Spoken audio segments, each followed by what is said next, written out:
Support comes from Mosby Building Arts, on a mission to create remodeling experiences worthy of 5-star online reviews. See the difference at callmosby.com. This is St. Louis on the Air from St. Louis Public Radio. I'm Elaine Cha.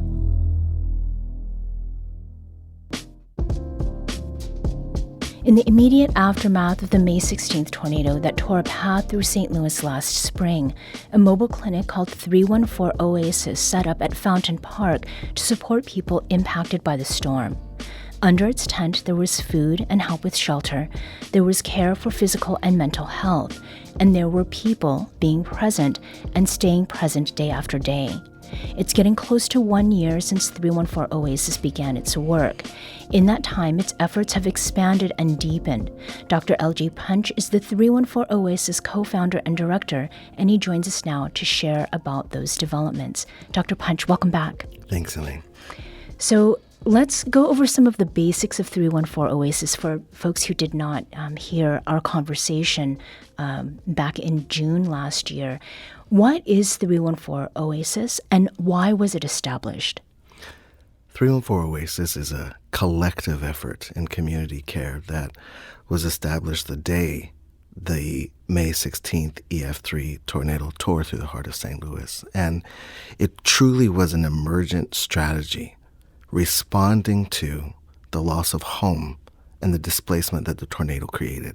Many grassroots efforts popped up in the immediate aftermath of the tornado, serving people, including the Party for Socialism and Liberation that set up in Fountain Park, and Power for STL, a nonprofit I was working for at the time, doing everything they could to try to meet people where they were. But after several weeks, those efforts were unable to be sustained because there was no infrastructure to support them. Mm-hmm. And 314 Oasis continued that work and has continued that work in many ways since then, providing rest, power, care, and connection to folks impacted by the tornado. Can you paint us a picture of what it looked like, particularly in those earlier days, maybe in that first month or two? Every corner had a tent. Every neighborhood, people were doing the best they could to serve. And in Fountain Park, we set up multiple tents, tables, and chairs. The spring weather was, for the most part, forgiving. As the summer came, though, and heat came, we needed to do more to control the climate, control the temperature so people could safely gather. And more, there was signage and structure so that people had a sense that this wasn't just a place to maybe sit and eat, but it was a place to get care for the many ways the tornado was having deepening impact. What kinds of care were they getting?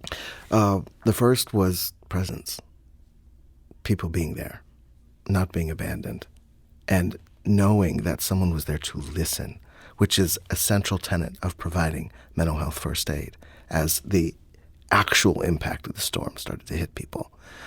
But things like cold drinks, hot meals, massage therapy, acupuncture, spiritual care, and people who are listening on a deeper level, charging stations for phones, or maybe even services like transportation support, bus tickets.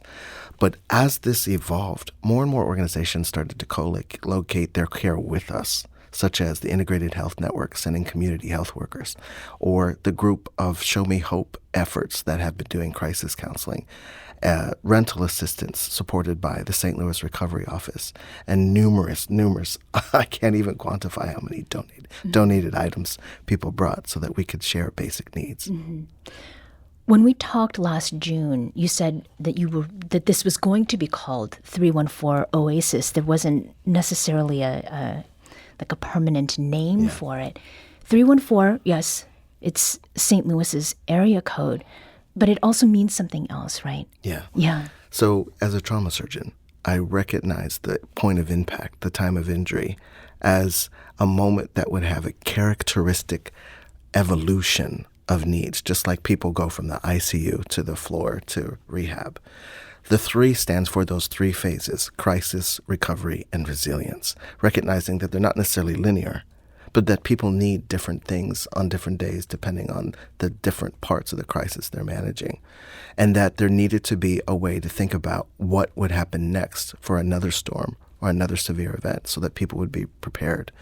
The 1 stands for the single purpose, though, of the 314 Oasis, which is presence. And the 4, as I've mentioned, are the 4 pillars: rest, power, care, and connection.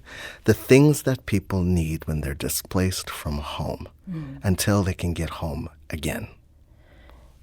So the services that you were offering, the care that you were offering, the presence that you were offering, it went from daily for some time to weekly. When did that transition occur, and what drove that decision? We did 70 days of continuous presence in Fountain Park, and then realized that it was time to move out of crisis mode and into recovery mode, which meant having a more stable setup, not inside a public park. We had co-located with Centennial Church there in Fountain Park, who had a baseline health, hunger, and housing ministry. So we moved into their parking lot and basically started over again. We started setting up also in other locations using our outreach vehicle, which we call FLOW, Food and Love Outreach, which allowed us to reach along the entire tornado path. Because another part of what we realized is that there were other areas besides Fountain Park that needed that kind of care in a walkable, highly accessible way. Now there are 2 hubs operating, the one in Fountain Park and a second one at Lynette Good Eats at Harris and West Florissant. And there are several outreach locations along the way in Academy and the Greaterville, most of which were started by neighbors helping neighbors. We just supercharged their efforts by bringing additional resources to them. Now, one of the other things that changed had to do with adding O'Fallon Park as one of the places where you would take flow. So tell us how that came to be and why you decided to expand in that fashion.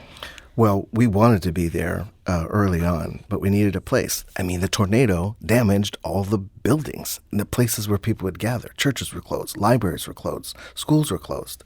But there was one place in particular, Lynette Good Eats, that's owned by Fallon Artis, who herself was in the restaurant that she owns there at the corner of Harris and Florissant, named after her mother, Lynette, working on it because she planned to open, and the tornado literally ripped the roof off. Jake Wheeler and his team, 100 Roofs, came to the rescue and put a definitive repair on their roof, starting with a tarp and then replacing it. I say Jake is like the first responder for houses because a tarp is like a tourniquet when it comes to a storm. If you can't keep the water out, the building is not going to be saved. But that building was saved. And I was connected to Fallon from her friend Kelly Vincent, who I was connected to from Andrew Rucker, who I was connected to from the People's Response, because Action St. Louis was doing wonderful work to do that very thing, activate the people who had the power to respond. So this network got us connected. We started working with Fallon, and we realized that we could help restore her restaurant even while she was providing us meals and giving us a place to set up. I'll tell you now, that hub is popping. We're there every Tuesday and Saturday, and everybody, whether it's people 2 doors down on Harris that come to get something to eat, or people who are still coming, displaced by the storm, who need a place to stay, it's incredible the work that's happening there now. Another thing that has changed with 314 Oasis is that there are deeper supports now. And one of those trademark or sort of signature achievements, if we can call it that, is Oasis Care. Tell us about what that is. Elaine, I have to say, as a first responder at heart and as a trauma surgeon, as somebody who's been with people through the worst days of their life, I have seen the power of institutions to provide incredible care. And I've also watched person after person slip right through the cracks of that very well-intended care. There are a lot of programs that popped up in the new year helping people get connected to rental assistance, housing, and what have you through the recovery office and other efforts. But I saw over and over again people falling through the cracks. They didn't know if they had a case manager. They didn't know if they had successfully applied for rental assistance. They weren't sure if they were still getting FEMA. They didn't know how they were going to pay their utilities. And I realized they didn't necessarily need another program to manage their case. They needed a human to be present for their care.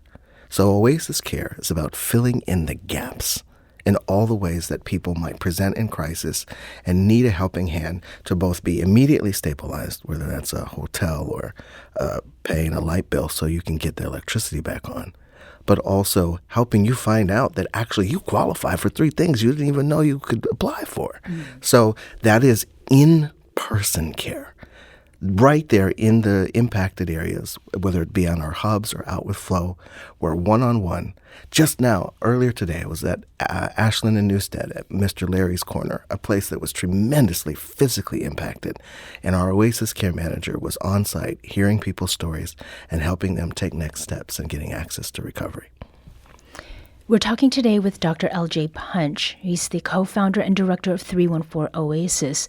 In the immediate aftermath of the May 16th tornado, 314 Oasis set up a hub in Fountain Park in North St. Louis to provide people who were impacted by the storm with physical and mental health support, among other forms of support as well. Now, there can be many things true at once. What has been most affirming since 314 Oasis got started? The people, that they come and they trust us, that they share their stories, that they bring their neighbors and friends and they tell other people about what we're doing. That many of the people who are part of the 314 Oasis team are themselves impacted residents who find a way when they might have their lights about to be turned off to still come and support their neighbors.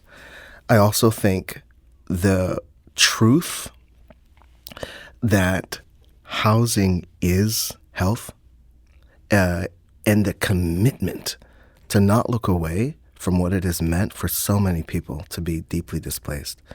We had a person we helped recently whose home was still there, but they were sleeping in their car because there was so much mold they can't breathe in their bedroom at night.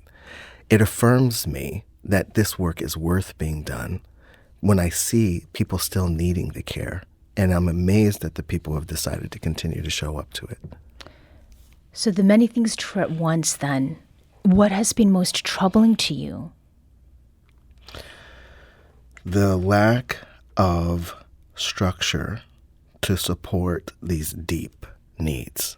The fact that between the function of care, the funding sources of care, the way information is shared, the same way I see people go to the emergency department, come back to a clinic, and have absolutely no idea what just happened to themselves except for to have a package of papers and a prescription they don't understand.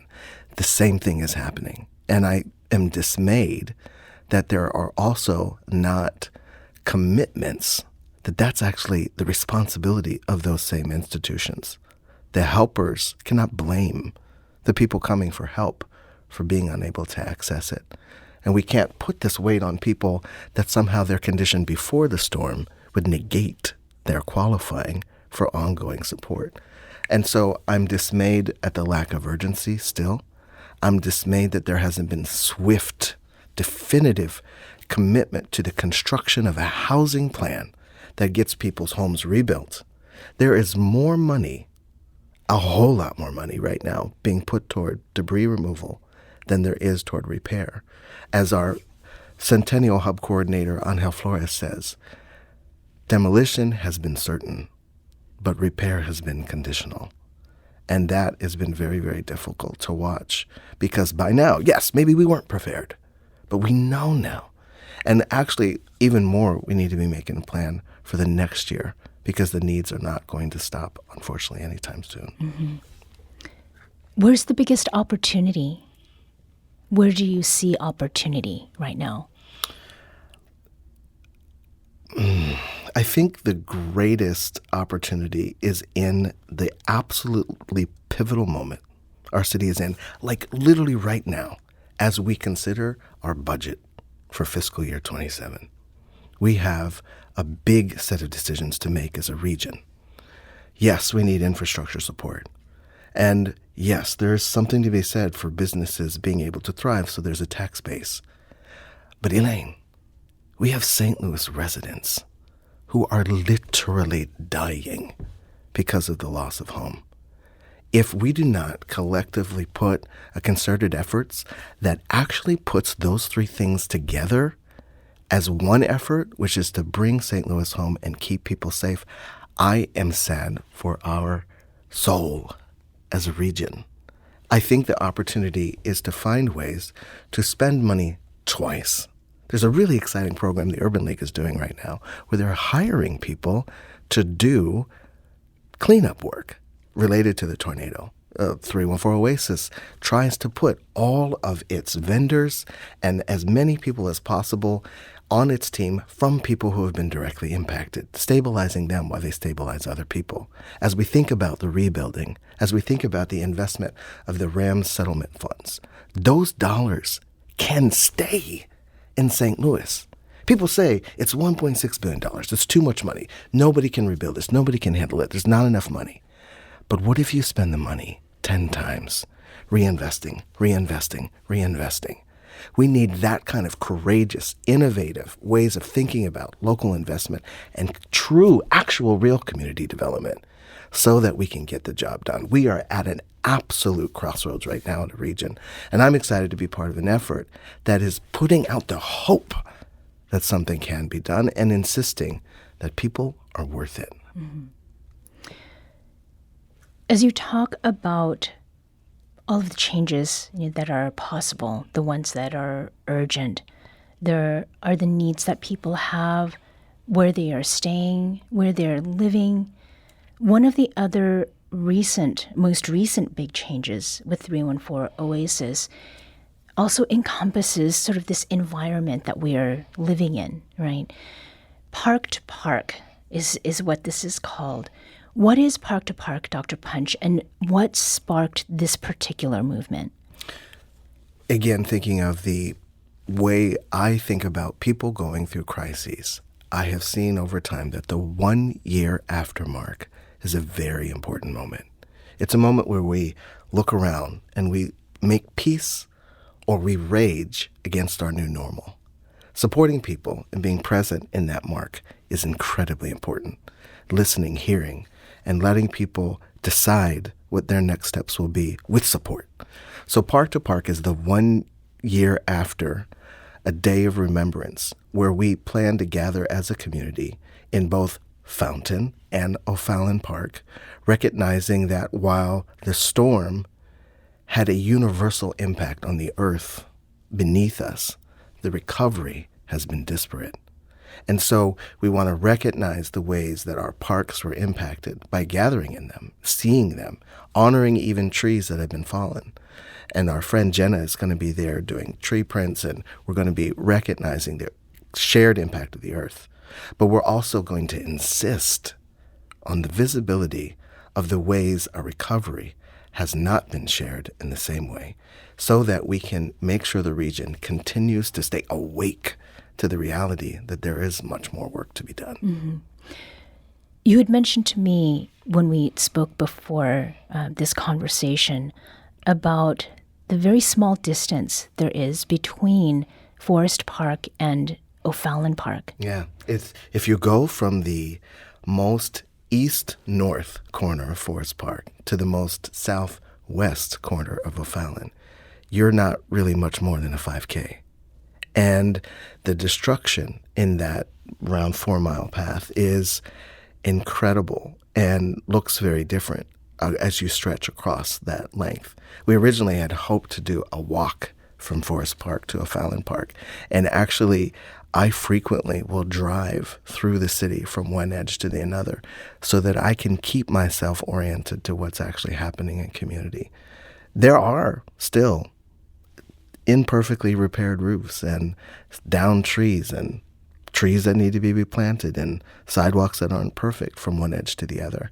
But as my friend Dr. Michael McLemore with Action St. Louis says, disasters don't discriminate, but recovery does.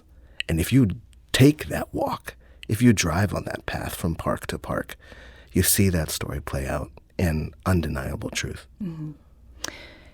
Healing has been part of what 314 Oasis set out to do from the very beginning, but the emphasis on grieving really stood out. Why is acknowledging and attending to grief so important?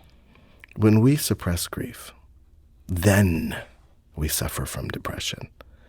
And we know from stories of prior disasters that suppression can manifest and behaviors that steal our health, that steal our well-being, and really compromise our public experience, whether it be health or safety. Overdose, suicide, violence between one another, reckless driving. Crime itself can increase in the years after a devastating moment like this. And so I think the reason we must heal deeply is we do not want it to be defined by our worst moment. Grief is the process of not being defined by our loss, by honoring it, recognizing it, making space for it, and gathering together. Everyone deals with grief differently and goes through different stages in different ways. But I think when we do it together, listening, being present, it doesn't create such a chokehold on our healing. And we can literally exhale the loss and think about what it means to continue living. Mm-hmm. In our final 45 seconds or so, Dr. Punch, is there a moment of joy that you've experienced or that you've witnessed while doing this work over the past year that that keeps you going when things are getting tough? Big Mike. He went with us from the park to the parking lot and now is in a house. And every day I see him, he gives me a hug and lets me know that what we did mattered. And I think that it's actually his joy that makes this all worth it. And there are many people with stories like that who are finding a way to continue what it means to heal. Mm-hmm. Shout out to Big Mike. Yes. Yeah, 314 Oasis. Dr. L.J. Punch is a trauma surgeon and the co-founder and director of 314 Oasis. Dr. Punch, thank you so much for being present with us today. Thank you.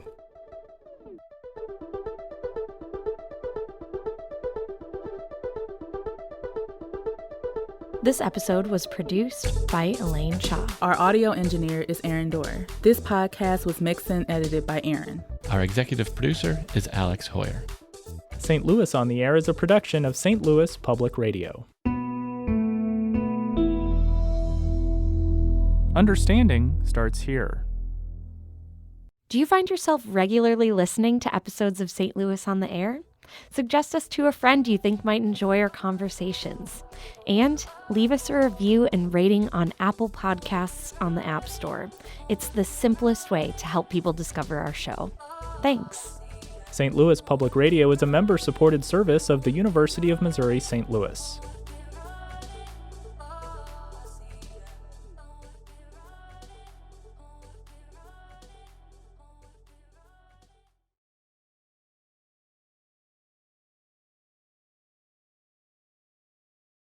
Hi, I'm Laura Hamden, and my colleague Jessica Rogan and I are your daily hosts of the Gateway newsletter.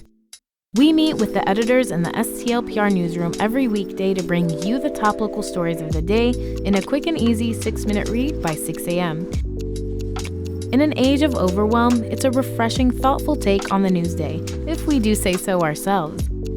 Fine-tune your daily news habit with the Gateway newsletter. Subscribe at stlpr.org/gateway.